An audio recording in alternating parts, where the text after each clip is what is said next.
지난주 말씀을 한번 좀 돌아봤으면 좋겠습니다. 지난주에 혹시 기억들 나십니까? 지난주 말씀? 지난주에 모세에게 나타나신 하나님, 떨기나무 가운데 나타난 하나님에 대해 살펴봤습니다. 이 떨기나무 가운데 나타난 그 하나님이 불로 나타나신 이유가 뭐라고 말씀드렸죠? 모세의 열정과 모세의 열심은 결정적으로 뭐했다? 떨기나무에 지나지 않는 거고, 떨기나무 때문에 불이 타는 것이 아니라 불이 그냥 불 스스로의 힘을 내는 것. 즉 하나님의 열심이 뭐 하는 겁니까? 이 삶을 이끌어가고 있음에 대해서 우리들에게 이야기해주고 있다는 것을 우리가 지난주에 살펴봤습니다. 그리고 나서 오늘 우리 말씀으로 돌아오면 이제는 하나님께서 무엇을 시키냐면 모세에게 야, 너 이제 가서 뭐해라? 애굽에 가서 나의 백성들을 끌어내라 라고 얘기합니다. 11절 말씀에 보면 이렇게 표현하고 있어요. 모세가 하나님께 아뢰되 내가 누구에게 바로게 가며 이스라엘 자손을 애굽에서 인도하여 내리까? 라고 하나님께 반문을 합니다. 하나님, 내가 누구이길래 감히 내가 어떻게 바로에게 가서 내가 내 백성을 인도하여 내겠습니까? 라고 얘기하는 거예요. 여기에서는 모세가 갖고 있는 하나의 심정이 나오는 겁니다. 그것은 무엇이냐면 내가 이스라엘 백성한테 왜 가야 됩니까? 합니다. 내가 이스라엘 백성한테 가야 될 이유가 뭐죠? 또한 내가 가서 내가 정말 그 바로 앞에서 내 백성 이스라엘을 끌어내고 낼 수 있는 능력이 나에게 존재하지 않습니다. 라는 그런 의미가 내포되어 있는 거예요. 나는 아무것도 할 수 없어요. 왜 그럴까요? 여러분 알다시피 모세는 지금 몇 살입니까? 80살이에요. 80살이 될 동안 그는 아무것도 이룬 것이 없습니다. 모든 것이 절망이었고 모든 것을 다 포기한 상태. 완전히 모든 걸 끝나서 아무것도 남지 않은 상태가 되는 상태가 누구예요? 지금 모세가 절망 가운데 있는 상태에 대해서 이야기하는 거예요. 그런데 이렇게 하나님 앞에 하나님 내가 어떻게 합니까? 난 능력이 없습니다. 라고 했을 때 하나님이 모세에게 이렇게 얘기합니다. 우리 12절 말씀 같이 읽어볼까요? 시작. 12절 여기 이거 보세요. 나눠드린 거 12절 같이 읽습니다. 시작. 하나님이 이르시되 내가 반드시 너와 함께 있으리라. 내가 그 백성을 애굽에서 인도하여 낸 후에 너희가 이 산에서 하나님을 섬기리니 이것이 내가 너를 보낸 지가. 자, 하나님이 뭐라고 얘기하고 있어요? 내가 너와 뭐 하겠다? 함께 하겠다라는 거예요. 하나님이 내가 너와 함께 하겠다라는 것을 얘기해요. 근데 잘 생각해 보시죠. 우리는 출애굽에 대한 결과를 이미 다 알고 있어요. 그리고 모세가 얼마나 훌륭한 사람이 되는지도 다 알고 있다라는 거예요. 그런데 지금 이 시점에서 이 시내산에서 지금 모세가 하나님이 모세를 만나준 이 현장에서 모세가 가지고 있는 실력과 모세가 가지고 있는 신앙은 과연 어느 정도의 수준이냐라는 걸 질문을 해보셔야 되는 거예요. 지금 모세가 갖고 있는 신앙의 수준은 얼마나 될까요? 우리 지난주 살펴봤듯이 모세는 하나님에 대해서 알고 있었습니까? 모르고 있었습니까? 알고는 있었어요. 근데 그 하나님은 어느 정도의 하나님인 걸 알고 있었을까요? 몰랐어요. 하나님이 어떤 분인지 모세는 정확하게 알 수가 없어요. 단지 어머니 요게벳에게 대해서 그냥 내가 어떻게 자랐는지 그 어린 시절에 배웠던 하나님, 정말 그 히브리 민족을 하나님께서 어떻게 이끌어가고 계시는지에 대해서 그것 정도만 알고 있는 게 누구예요? 모세라는 거예요. 우리 조상 아브라함, 그 다음 누구예요? 이삭, 야곱, 이들을 하나님께서 어떻게 인도하셨구나 조금 알고 있는 거예요. 즉 쉽게 말하면 모세의 신앙은 걸음마 수준에 지나지 않는 상황인 거예요. 그렇기 때문에 40년에 모세가 무슨 짓 했습니까? 자기 힘으로 자기 백성을 뭐 하려고 했어요? 구해내려고 애굽 사람을 돌로 쳐 죽이는 사건을 벌였던 거예요. 그런데 모세가 거기서 실패를 합니다. 그냥 애굽으로부터 실패한 것이 아니라 백성으로부터 모두 못 얻었어요? 신도 못 얻었어요. 그래서 모세가 어떻게 합니까? 도망쳐서 40년의 시간이 지난 거예요. 그래서 지금 모세의 입장에서는 하나님이 어떤 분인지 정확하게 알지 못하는 거예요. 그가 신앙은 있어요. 하나님이 누군지는 알아요. 하나님이 계시다는 것은 알 수는 있지만 그 하나님이 어떠한 분인지는 전혀 알지 못하고 있다는 거예요. 뿐만 아니라 히브리 민족, 이제 이스라엘이라는 나라가 된 히브리 민족은 과연 어떤 민족인지도 모세는 알까요? 모를까요? 전혀 알 수 없는 상황인 거예요. 왜? 모세는 40년 때 뭐 했어요? 바로 궁전에 섰잖아요. 그러니까 자기 민족에 대해서 얘기는 들었어요. 민족을 안타깝게 여기긴 했어요. 불쌍히 여기긴 했어요. 그런데 자기 민족이 어떤 민족인지는 몰랐어요. 그래서 모세가 뭐 한 거예요? 내 힘과 내 열정과 내 노력을 가지고 불태웠다라는 거예요. 그런데 그 불태움이 뭐였다고요? 그냥 불에 타지 않는 떨기나무에 지나지 않는다라는 거예요. 우리는 신앙생활을 했기 때문에, 우리 성경을 알고 있기 때문에 바로보다 하나님이 얼마나 더 강력한 분이신지는 다 알고 있어요. 근데 이 시내산에서의 모세는 바로보다 하나님이 강하다는 걸 알까요? 모를까요? 완전 자기가 망가진 상태에서 아무것도 남아있지 않은 상태에서 하나님이 나타났어요. 야, 가자. 내가 너와 함께 하겠다. 내 백성을 네가 끌어내라. 출애굽시켜라. 그럼 그 하나님 믿음이 가겠냐고요. 모세의 입장에서. 하나님이 그렇게 지금 아무것도 하나님에 대해서 이해할 수 없는 상황 가운데 하나님이 지금 모세한테 뭐라고 하냐면 내가 너와 함께 할게 라고 해요. 그랬더니 모세가 이제 화가 나는 거죠. 그 13절 뭐라고 얘기합니까? 13절 제가 읽을게요. 13절 한 절씩 교족합니다. 모세가 하나님께 아뢰되 내가 이스라엘 자손에게 가서 이르기를 너희 조상의 하나님이 나를 보내셨다 하면 그들이 내게 묻기를 그의 이름이 무엇이냐 하리니 내가 무엇이라고 그들에게 말하리이까? 하나님이 모세에게 이르시되 나는 스스로 있는 자가 아니라 또 이르시되 너는 이스라엘 자손에게 이같이 이르기를 스스로 있는 자가 나를 너희에게 보내셨다 하라. 지금 13절에서 모세가 하나님께 뭐라고 하는 것 같아요? 13절에 보면은 그냥 너무 이렇게 쭈르륵 써있지만 쉽게 말하면 그거예요. 너 누구야? 네가 뭔데? 네가 누구이길래? 쉽게 말하면 좀 더 이제 존칭을 쓸게요. 당신이 누구이십니까? 라는 말이 들어가 있는 거예요. 여기에는 당신의 존재성을 모르는 모세는 아니에요. 누군지는 알아요. 하나님이 어떤 분인지 알고 여호와 하나님이 어떤 분인지 알고 있는 거예요. 그런데 모세의 입장에서는 좀 더 내가 힘이 있었던 40년 전에 조금 더 일찍 나에게 나타나서 그 일을 시키시지 왜 지금 와서 아무것도 남지 않은 단지 그 미디안 광야에서 목동이 지나지 않은 나에게 지금 그 일을 시키시냐고요. 하나님, 난 아무것도 할 수 없어요. 하나님이 나에게 어떻게 다가오실지 모르잖아요. 우린 지난주 살펴봤지 그런 모든 과정들이 하나님이 끊임없이 모세의 인생에 개입하신 걸 알고 있어요. 근데 지금 모세는요. 그 사실 알아요? 하나님이 개입했다는 걸 알아요? 자기가 목동된 게 하나님의 뜻 안에 있었다는 걸 압니까? 모르거든요. 그냥 자기는 살아간 거거든요.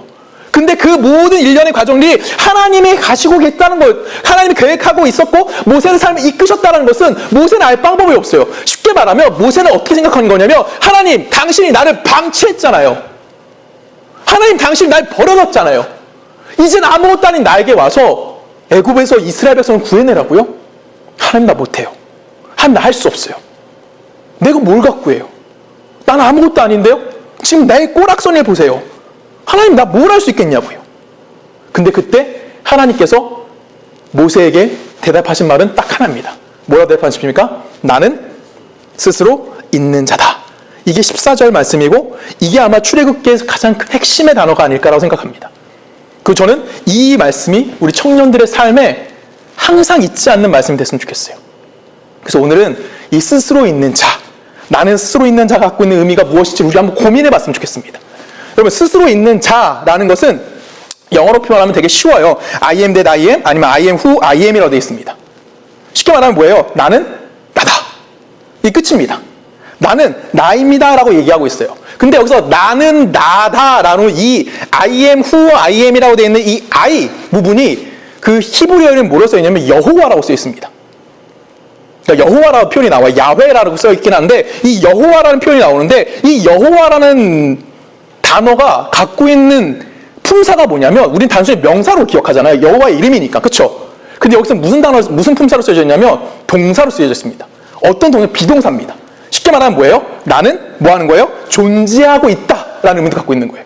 나는 스스로 있다라는 말은 나는 나야. 거기서 플러스 뭐가 되어지냐면 나는 존재하고 있다라는 표현이 되고 있어요. 이것은 우리가 하나님의 하나님 되심에 대해서 어떻게 설명할 수 있는 방법이 없는 거예요. 쉽게 말하면 우리의 지식적인 수준 안에서 내가 하나님의 하나님 되심을 설명할 수 있는 방법이 없는 거예요. 그래서 하나님이 쓰신 유일한 말이 뭐예요? 난 나야. 나는 존재하고 있어. 끝이에요. 이걸 우리 좀 더 쉽게 생각해 볼게요. 자, 여러분 고민해 볼 게 하나 있어요. 그렇죠? 창성이 맞죠? 창성이가 이제 개업을 했잖아요. 그럼 뭘 만듭니까? 우리가 보통 비즈니스 카드 명함 하나 만들죠. 명함에 뭘 써놔요? 가게 이름 쓰고 무슨 하는지 쓰고 뭐 전화번호 쓰고 이메일 쓰고 뭐 등등 쭈르르르 막 써요. 그렇죠? 창성이가 좀 더 회사가 커졌어요. 그럼 또 뭐 할까요? 거기다 내가 전에 무슨 일 했고 무슨 일 했고 무슨 일 했고 쉽게 말하면 여러분 책 앞 페이지 보면은 저자가 나오죠. 저자들에서 쭈르륵 써는데 저자들이 뭘 써놓습니까? 나 과거에 전 뭐뭐뭐 전 뭐뭐뭐 전 뭐뭐뭐 전 뭐뭐 현 뭐뭐뭐 현 뭐뭐뭐 막 자기 이름을 쭉 나열해요. 명함에도 그렇게 쓰는 사람들이 있어요. 왜 그렇게 할까요? 자기 자신을 알리려고 그러는 거예요. 사람들이 모르니까. 그렇죠? 자기에 대해서 끊임없이 설명해야 되는 거예요. 조성호는 과거에 뭐 했고 뭐 했고 뭐 했고 뭐 했고 지금 뭐 하고 있고 뭐 하고 있고 뭐 하고 있어. 이게 나야. 왜 명함에 자세하게 기록하는 사람이 너무나 많아요. 근데 쉽게 생각해서 예를 들어서 이렇게 해볼까요? 좀 되게 고위직에 있는 사람이 명함에 뭘 쓸까요? 다 쓸까요? 아니죠. 그 사람 이름만 씁니다. 그럼 사람들이 뭐 할까요? 아, 이 사람 딱 알 수 있는 거예요. 좀 이게 그 표현인 겁니다.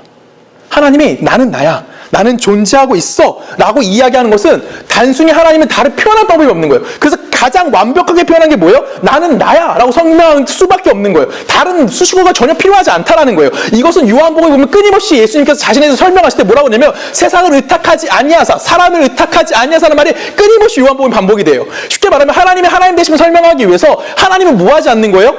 누군가의 도움이 필요하지 않다라는 거예요. 내가 나로서 증명하기 위해서 다른 누군가의 도움이 전혀 필요하지 않고 나 스스로에 대해서 이야기할 수 있다라는 거예요. 우리가 하나님의 초월적인 분에 대해서 우리 높이 계신다라는 말 표현을 써요. 하나님이 얼마나 높이 계실까요? 우리는 산 위에 계신 하나님이라 찬양하죠. 그렇죠? 산 위에 올라와서 뭐 주님을 찬양합니다. 뭐 이런 표현 많이 쓰잖아요. 우리가 산 위에 계신 하나님 높다는 표현이 그게 가당한 말일까요? 아니면 하늘에 계신 하나님? 아니면 하늘 위에 계신 하나님? 이런 표현을 우리가 막 쓰면서 하나님의 높음심을 찬양한다고 칩시다. 그렇다고 하나님의 존귀하심과 하나님의 초월적인 면을 우리가 설명해낼 수 있을까요? 거기에 담을 수가 없는 거예요. 그래서 뭐라고 표현하는 겁니까? 나는 나야 라고 얘기하는 거예요. 나는 존재하는 거고 나는 스스로 있다라고 이야기할 수밖에 없다라는 거예요. 여기서 우리가 조금 더 깊이 들어가 볼게요. 아까 여호와라는 단어가 무슨 동사로 쓰여져 있다고요? 비동사로 쓰여져 있어요. 그러면 이 비동사로 쓰여져 있다는 것은 나는 뭐 하고 있다는 거예요? 나는 있는 자다라는 표현을 갖고 있을 수도 있고요. 나는 뭐 하는 거예요? 있을 곳에 있는 자라는 걸 할 수 있어요. 나는 있는 자고요. 나는 있을 자이고요. 나는 모든 장소와 모든 경우와 어떤 상황 속에서도 있는 자다라는 표현을 갖고 있다는 거예요. 이것이 굉장히 중요한 의미를 갖고 있습니다. 쉽게 말하면 내가 있는 자다라는 뜻은 내가 모든 존재와 모든 환경과 모든 사건의 주체자로서 언제나 내가 그 자리에서 내가 없는 곳이나 내가 없는 영역이나 내가 없는 방향이나 아니면 내가 없는 결정은 하나도 존재하지 않음에 대해서 이야기하는 거예요. 쉽게 말하면 모든 역사의 모든 상황 속에서 누가 관여하고 있다는 거예요? 하나님이 하나님으로서 관여하고 있다라고 이야기하는 겁니다. 제가 초등부 설교 시간에도 잠깐 얘기한 적이 있는데 하나님이 창조한 세계를 우리는 뭐라고 하냐면 우주라고 얘기합니다. 그렇죠? 우주라는 단어 우리는 보통 유니버시티라고 쓰긴 하는데 또 다른 단어가 하나 있습니다. 뭐죠? 하지원 스님? 네? 하지원 스님 뭐라 그랬죠? 우주라는 단어? 코스모스라고 써요. 우주를. 코스모스라고 우주라는 단어를 씁니다. 이 코스모스를 영어로 찾으면 뭐라고 되어 있을까요? 모든 것이 존재하는 이라는 뜻을 갖고 있어요. 쉽게 말하면 하나님이 만들어진 이 창조의 세계에 하나님이 모든 면에 뭐하고 있다는 거예요? 존재하고 있다는 거예요. 그게 나는 나다라는 의미를 갖고 있다는 겁니다. 이거를 여러분들이 잘 생각하셔야 되는 거예요. 쉽게 말하면 하나님이 하나도 관계되지 않은 부분이 존재한다, 존재하지 않는다. 존재하지 않는다라는 거예요. 이 세상에서는 어떠한 일이든지 간에 모든 영역에서 누가 존재하는 거예요? 하나님이 존재하는 거고 하나님이 허락하지 않으면 이런 일들이 일어날 수 없음에 대해서 이야기하는 것이 나는 스스로 있는 자다라는 말에서 갖고 있는 의미라는 것입니다.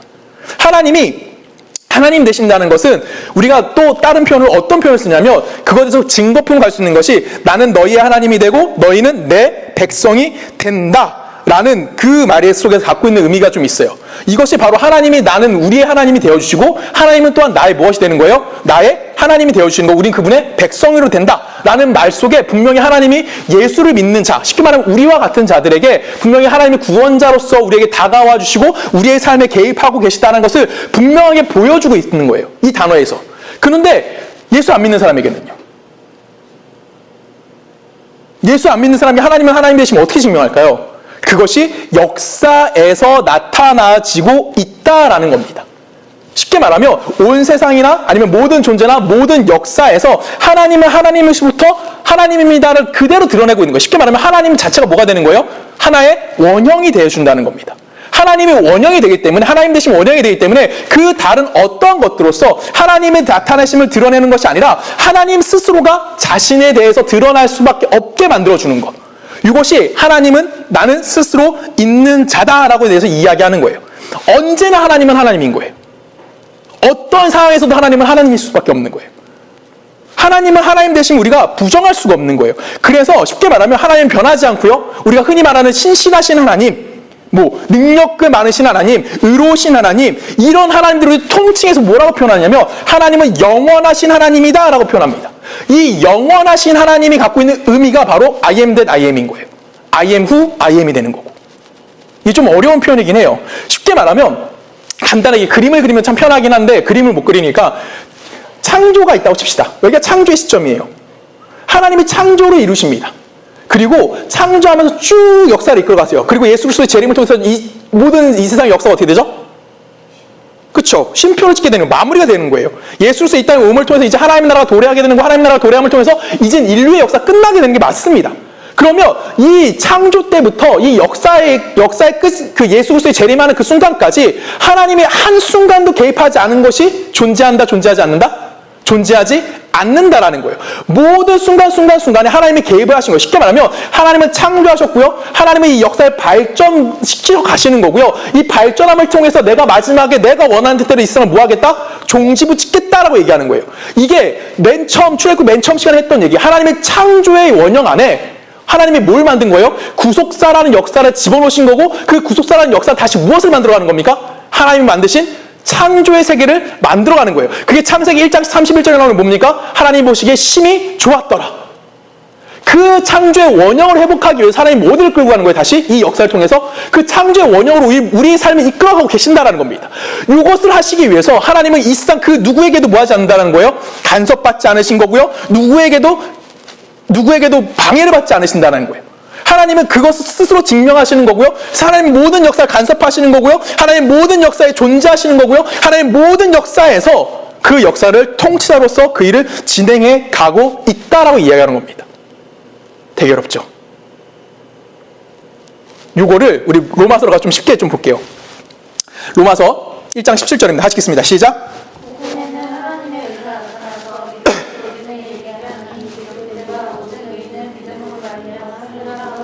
아멘. 여기서 하나, 로마서 1장 17절에 나오는 오직 의인은 믿음으로 말미암아 살리라는 원어에는 없습니다. 오직이라는 단어가 없어요. 의인은 믿음으로 말미암아 살리라는 있어요. 근데 원어에는 오직이라는 단어는 없어요. 우리나라가 좀 강조하기 위해서 오직이라는 단어를 써놓았던 것 뿐이에요. 아무튼 중요한 게 뭐냐면 복음에는 이라고 나와요. 복음엔 무엇이 나타난대요? 무엇이 나타나요? 하나님의 의가 나타난다라는 거예요. 이게 핵심입니다. 복음이 뭐예요, 여러분? 복음은 예수 그리스도가 십자가 달려 돌아가신 겁니다. 그렇죠? 예수 그리스도의 십자가 달려 돌아가심을 통해서 그것이 어떻게 되는 거예요? 그 안에 하나님의 의가 나타나는 거예요. 쉽게 말하면 복음은 하나님의 하나님 되심을 만들어내는 가장 중요하다는 겁니다. 예수 그리스도의 십자가 달려 돌아가시는 것이 하나님의 의라는 거예요. 근데 그 의라는 것은 결론적으로 어느 한 순간만 쓰기 위해서 만들어진 것이 아니라 계속해서 언제나 한결같이 하나님의 그분의 백성을 위해서 준비한 십자가 사건, 그 사건은 영원히 지속되어지는 겁니다. 그것이 여러분들이 동일한 거잖아요. 그렇죠? 우리도 십자가 사건을 경험했어요. 우리 엄마 아빠도 십자가 사건을 경험하고 우리 할머니 할아버지 십자가 사건을 경험하는 거예요. 모든 사람이 다 동일하게 경험하는 그 하나님의 십자가의 사건이 뭐라는 거예요? 바로 성경에서 얘기하는 변하지 않은 하나님의 복음이라고 얘기하는 거고요. 그 복음이 뭐라고 얘기하는 거예요? 하나님의 의가 그 안에 나타났다라고 이야기하는 겁니다. 이해가십니까? 이것이 하나님의 하나님 되심인 거예요.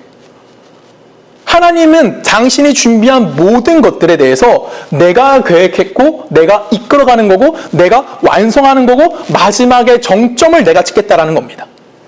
그 일에 대해서 그 누구에게도 간섭받지 않는 분, 이것이 바로 하나님의 하나님 되심, 복음에 나타난 하나님의 의, 아니면 우리가 흔히 얘기하는 나는 스스로 있는 자다 에서 갖고 있는 의미다라는 것입니다. 우리 시편 19편으로 같이 좀 읽어볼까요? 한 절씩 교독합니다. 하늘이 하나님의 영광을 선포하고 궁창이 그의 손으로 하신 일들을 나타내는도다. 언어도 없고 말씀도 없으며 들리는 소리도 없으나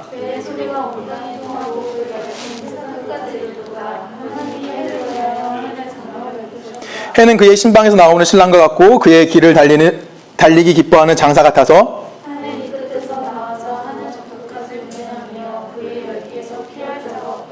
여호와의 율법은 완전하여 영혼을 소성시키시며 여호와의 증거는 확실하여 우둔한 자에게 지혜롭게 하시며 여호와의 교훈은 정직하여 마음을 기쁘게 하고 여호와를 경외하는 도는 정결하여 영원까지 이르고 여호와의 법도는 진실하여 다의로우니 그리고 많은 순금보다 더 상할 것이며 꿀과 송이 꿀보다 더 달다. 아멘. 자, 7절부터 10절까지는 뭐에 대해서 얘기하고 있습니까? 여호와의 율법은 하고 시작해요. 그러니까 여호와의 율법에 대해서 이야기하는 거고 1절부터 6절까지는 뭐에 대해서 해서 자연 세계에 대해서 이야기하고 있어요. 먼저 우리 7절부터 10절까지 말씀 좀 볼게요. 7절부터 10절까지 여호와의 율법은 이라고 시작합니다. 그리고 마지막 10절에 뭐라고 끝내요? 그 율법은 뭐가 같대요? 금, 곧, 많은 순금보다 더 사모할 것이며 꿀과 송이 꿀보다 더 달다라고 얘기합니다. 질문. 여러분, 하나님의 말씀, 율법이에요. 율법이 답니까? 여러분, 율법이 금보다 더 소중하십니까? 우리는 이 얘기를 들으면 굉장히 위축이 됩니다. 왜 위축이 되냐면 내가 그렇게 못하거든요. 내가 아무리 좋은 걸 목표로 하고 있다고 할지라도 율법적으로 사는 삶을 내가 과연 내 삶의 가장 최고봉을 놓고 살아가고 있느냐라고 질문을 던지면 저도 그렇게 못하거든요. 근데 지금 시인은 뭐라고 얘기하고 있어요? 하나님의 말씀이, 하나님의 율법이 금보다 귀하고요, 꿀보다 더 달고요, 송이꿀보다 훨씬 더 답니다 라고 얘기합니다. 여러분, 하나님의 말씀이 꿀보다 달다, 이걸 우리가 너무나 어느 입장에서 생각하냐면 내 입장에서 생각하는 거예요. 내가 성경을 읽었는데 이 꿀송이보다 다나? 여러분, 성경 일독 해보셨습니까? 예, 감사해요. 여러분, 성경을 읽으면서 정말 너무나 재밌어요 라는 게 성경이 꿀보다 답니다 라는 이야기일까요? 이게 쉽게 말하면 내가 그만큼 사모한다는 얘기거든요, 하나님의 말씀을. 우리는 그렇게 하지 못하잖아요. 근데 우리의 입장에서 그렇게 너무 생각하는 거예요. 난 성경의 꿀송이보다 달지 않은데, 나는 어떡하지, 나 같은 죄인이 이런 성경 말씀도 안 읽고, 맨날 목사님들 와서 성경 일독 좀 해보자라고 맨날 소리는 치고, 나는 한 번도 할 수 못하고, 막 이런 상황인 거예요. 나는 성경의 꿀보다 안 달거든. 금보다 안 귀하거든. 그래서 우리 맨날 그런 얘기만 들으면 위축돼요. 지금 제가 여러분들 질문했잖아요. 성경 일독 해보셨습니까? 대답 못하죠. 내가 이거 신학교에 가가지고 똑같이 들었어요. 교수님이 들어와가지고 여기 앉아있는 사람 중에 성경 일독한 사람, 신학생들, 나 같은 목사 될 사람들, 그때 다들 전도사, 대학교도 아니고 대학원, 몇 명이나 들었을까요? 여러분 상상에 맡기겠습니다. 저는 충격받았습니다. 그때 똑같아요. 목사 될 놈들도 안 달거든요. 우리는 이걸 너무나 내 입장에서만 보는 거예요. 근데 이거는 그런 얘기가 아니에요. 여호와의 율법이 근거가 된다는 거예요. 이해 가십니까? 내 상황과 내 뜻과 내 의지에 대해 근거를 두고 있는 것이 아니라 여호와의 율법이 그런 근거가 된다는 거예요. 쉽게 말하면 하나님의 율법이 하나님 되심을 그대로 증거할 수 있는 뭐가 되는 거예요? 근거가 되는 거고, 그렇기 때문에 그 근거가 있기 때문에 우리들에게도 그것이 요구가 되어진다는 거예요. 이해 가십니까? 하나님의 말씀은 이렇다라는 거예요. 하나님 말씀이 이렇기 때문에 우리도 그렇게 살아갈 수 있다고 얘기하는 거예요. 하나님 되시면 뭐라는 거예요? 율법에 나타나 있는데, 율법에 나타나는 게 뭡니까? 하나님의 거룩하심이고요, 하나님의 신실하심이고, 하나님의 의로우심입니다. 이 모든 것들은 우리에게 요구할 수밖에 없는 이유가 뭐라는 거냐면, 하나님 자체가, 하나님이 주신 율법 자체가 뭐라는 거예요?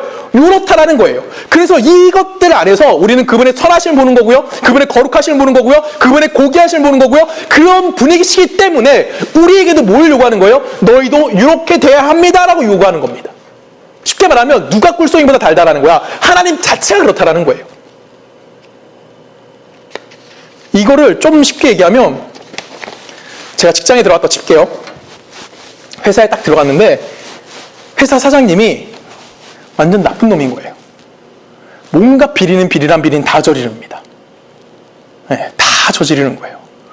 그래서 막 그 비리를 저지르면서 저한테 막 그 비리에 동참하게끔 하고, 거짓으로 막 영수증 만들어내게 만들고, 막 이런 일들을 시키는 거예요. 그럼 내가 그 일을 해야 되죠. 먹고 살기 위해서. 내 오너가 시키니까 난 그 일을 해야 되잖아요. 안 하면 나는 의로울 수 있지만 내 주머니는 비잖아.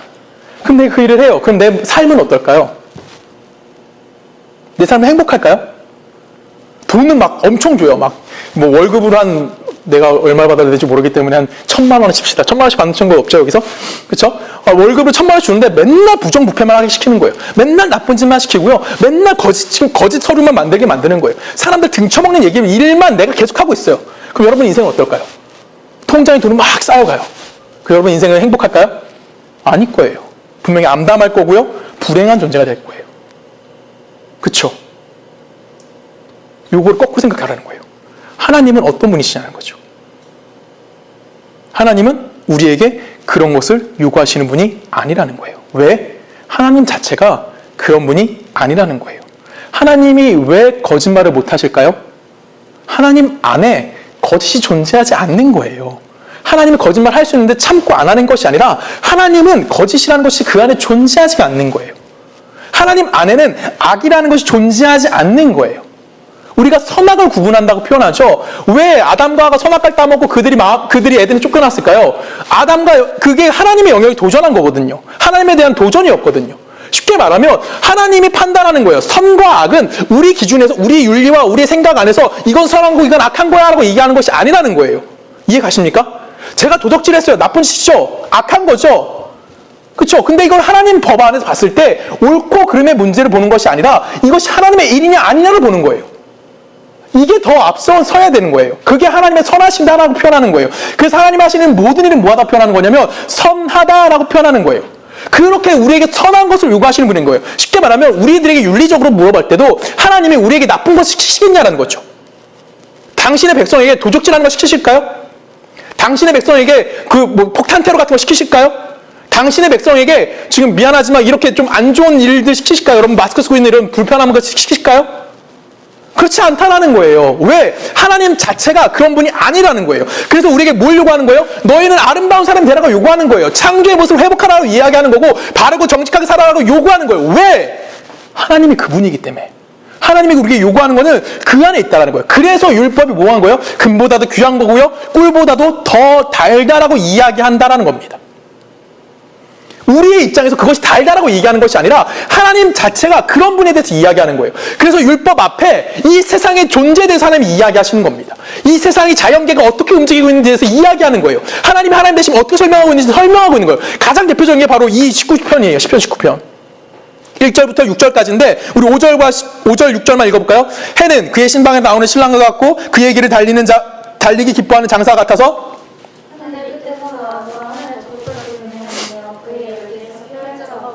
자, 해가 뜨는 일은 좋은 일입니까? 나쁜 일입니까?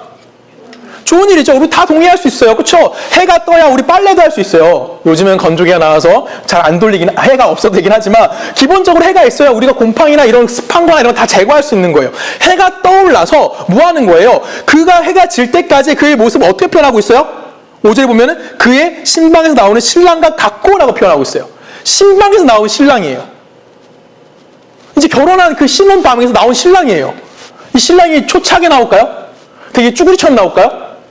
아니죠. 당당하게 나오는 거예요. 당당하게 나와서 자신에 대해서 이야기하는 거예요. 야, 나 이제 결혼했어. 나 이제 가정을 이뤘어. 당당함 가운데 신랑이 등장하는 것처럼 누가 등장한다고요? 태양이 등장하는 거예요. 언제까지? 해가 떠서 해가 지는 그 순간까지 태양은 멈추지 않고 즐거워하며 기뻐하며 자신의 일을 해나가는 거예요. 그것이 바로 뭐라는 거예요? 하나님의 은혜로우심이다라고 이야기하는 겁니다. 태양이 떠서 이 세상에 빛을 비추는 것처럼 온 세상에 영향을 미치는 것처럼 태양이 모든 영역에 영향을 미치는 것처럼 이 태양의 모습처럼 뭐라는 거예요? 하나님의 은혜로우심과 자비하심과 거룩하심이 이 모든 세상에 뭐하는 거예요? 넉넉하게 모든 사람에게 동일하게 그 은혜를 베풀어 주시는 겁니다.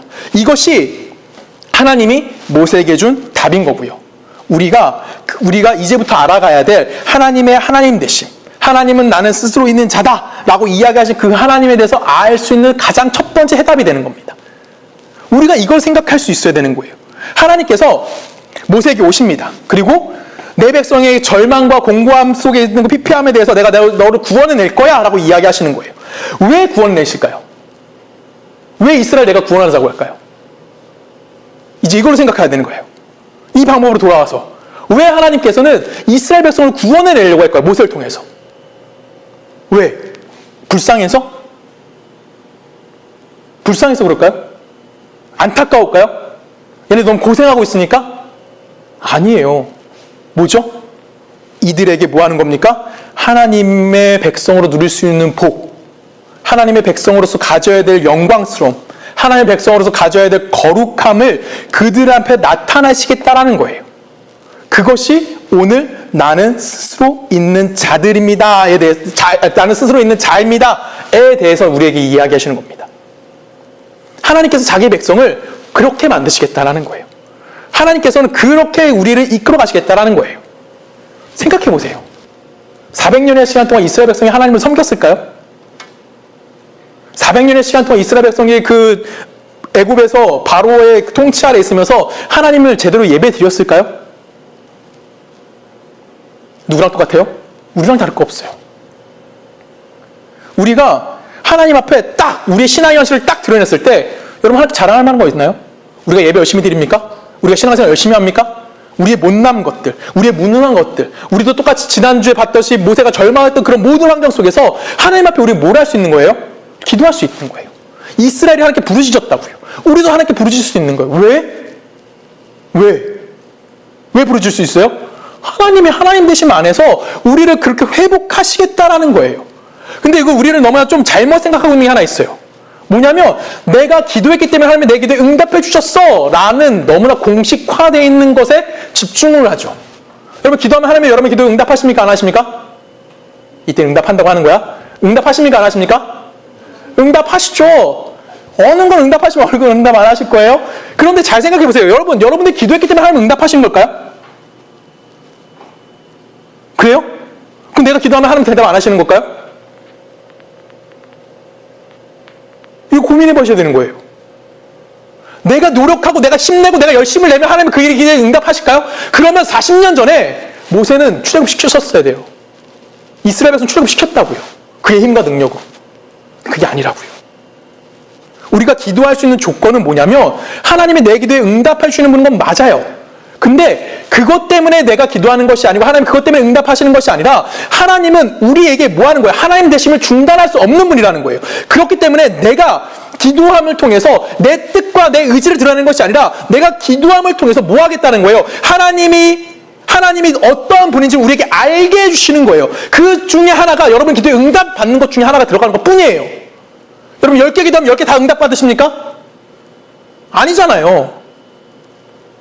내가 기도하는데 응답 받나요? 아니잖아요. 근데 내가 기도하면서 응답 받는 건 분명히 존재해요. 그것은 무엇이냐면 내가 기도하는 그 모든 과정 속에서 무엇을 깨닫게 만들어주시는 거예요? 하나님이 어떠한 분인지, 하나님 누구인지를 내가 알게 만들어주는 거예요. 하나님 나에게 외면할 수 없는 분임에 대해서 이야기하는 거고 하나님의 하나님 되시면 중단할 수 없음에 대해서 이야기하는 겁니다. 이것을 디모데후서에서 이렇게 얘기합니다. 우리 같이 교독합니다. 미쁘다. 이 말이여 우리가 주와 함께 죽었으며 또한 함께 살 것이요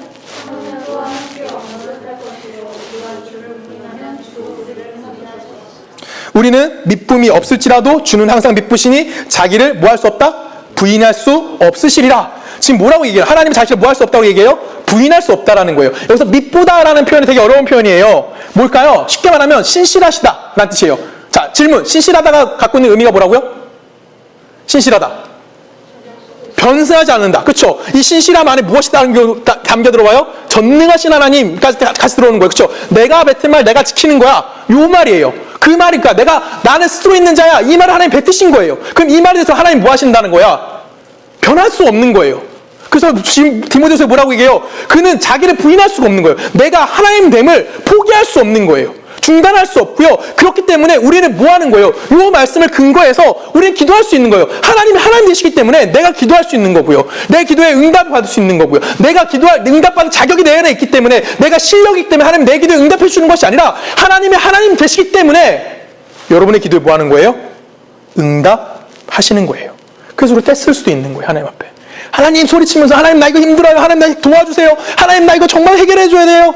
하나님께 내가 이렇게 부르실 수 있는 이유는 뭐냐면 내 조건을 하나님이 불쌍히 여기시는 것이 아니라 하나님이 뭐 하시는 거예요? 하나님 되심을 포기하지 않는 거예요. 멈출 수가 없는 거예요. 그래서 우리에게 하나님 누구인지를 알게 만들어주는 거. 그것이 기도하는 것이며 그것이 우리가 말하는 믿음의 행위라고 우리에게 이야기해 주는 겁니다. 고린도서에서는 또한 이렇게 얘기합니다. 우리 고린도서 1장 20절 같이 읽어볼까요? 읽습니다. 시작. 하나님의 약속은 얼마든지 그리스도와 하나니 그런즉 그로 말미암아 우리가 아멘하여 하나님의 자, 하나님의 약속은 얼마든지 그리스도 안에서 예가 되니라고 되어 있죠. 이 예가 뭘까? 예. 자, 우리 여러분들 언어 실력을 보겠습니다. 예가 뭘까? 예. 예. 하나님의 약속은 얼마든지 그리스도 안에서 예래요. 예. 예가 되니. 영어 성경 보면 yes라고 써 있습니다. yes. 그러니까 긍정이라는 거예요. 쉽게 말하면 뭐예요?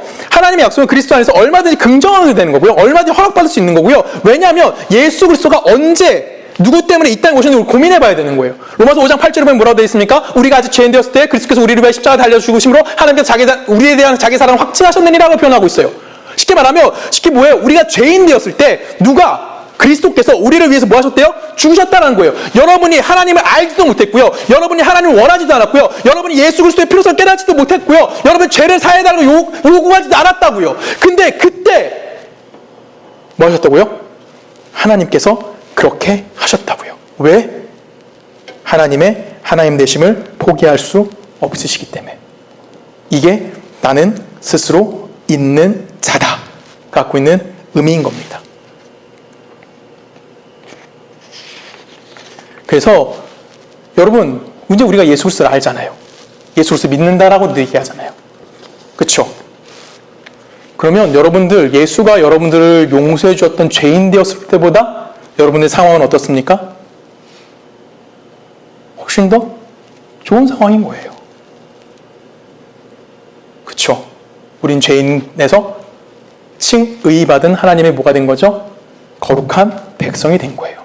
그래서 우리를 향해서 하나님 뭐 하는 거예요? 당신의 하나님 되심을 중단하지 않으시는 겁니다. 하나님은 나를 위해서 그 아들을 주셨어요. 그것이 근거가 되는 거고요. 그래서 하나님은 우리의 무엇이 되는 거냐면 아버지가 되는 거고요. 그 아버지 되심을 통해서 우리가 하나님 앞에 호소하는 거고요. 하나님은 우리에게 은혜를 베풀어 주시기를 구하는 것, 하나님께서 우리에게 은혜 베풀어 주심을 구하는 것, 이것이 우리가 가지고 있는 믿음이다라고 얘기하는 겁니다. 또한 이것이 우리 그리스도인이 가지고 있는 특별한 특권 중에 하나예요. 이건 나만 갖고 있을까요? 아니죠. 이거는 뭐 수아만 갖고 있을까요? 피아노 반주 하루 종일 하고 있는 수아만 갖고 있을까요? 아니에요. 모든 사람에게 동일한 겁니다. 우리는 하나님을 아버지라고 부르는 자로 부름받은 자들이에요. 그리고 그 믿음과 그 사실이 여러분들의 인생에서 내가 예수 믿는 자로서 이 땅을 살아갈 수 있는 유일한, 승리할 수 있는 유일한 방법인 것을 여러분들이 깨닫기 원합니다. 그리고 그 삶 속에서 오늘 여러분들이 이야기하시는 겁니다. 뭐라고요? 나는 뭐한 자? 스스로 있는 자. 나는 존재하는 자다. 그렇기에 너희의 삶을 누가 지키겠다? 내가 너희와 함께하는 거다. 너희의 잘남과 너희의 못남이 아니라 내가 하나님이기 때문에. 이것이 여러분 삶에서 잊지 않는 가장 중요한 말씀이 되기를 주님의 이름으로 부탁드립니다. 우리 함께 기도합니다.